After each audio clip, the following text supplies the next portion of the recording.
大家好，我是田园，今天给大家分享一个舒芙蕾小蛋糕的做法。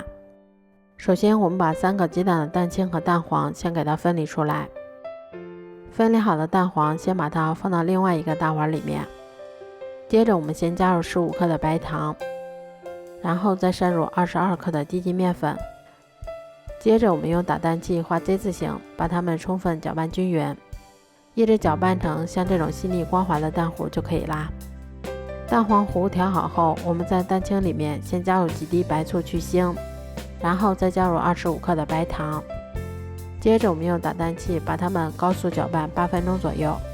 一直打发到提起打蛋器能够形成像这种倒三角的状态就可以啦。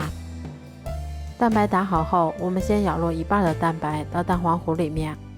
然后用铲子像炒菜一样把它们上下翻拌均匀。这一步我们不要花敲搅拌，以免消泡影响成品的蓬松。翻拌均匀后，我们再把它倒入剩下的蛋白里面，然后用同样的手法把它们再次翻拌均匀就可以啦。面糊调好后，我们先把它们倒入铺有固油脂的蛋糕模具里面，然后用铲子再把表面给它摊平整一些。接着我们再把它放到烤箱里面，烤箱中层上下火160度，烤35分钟左右就可以啦。出锅后，我们趁热在表面再撒上一些糖粉，这样我们的舒芙蕾小蛋糕就做好啦。这样做出的舒芙蕾小蛋糕吃起来非常的松软香甜，而且入口即化，用来当做孩子的小零食也是很好的选择啊。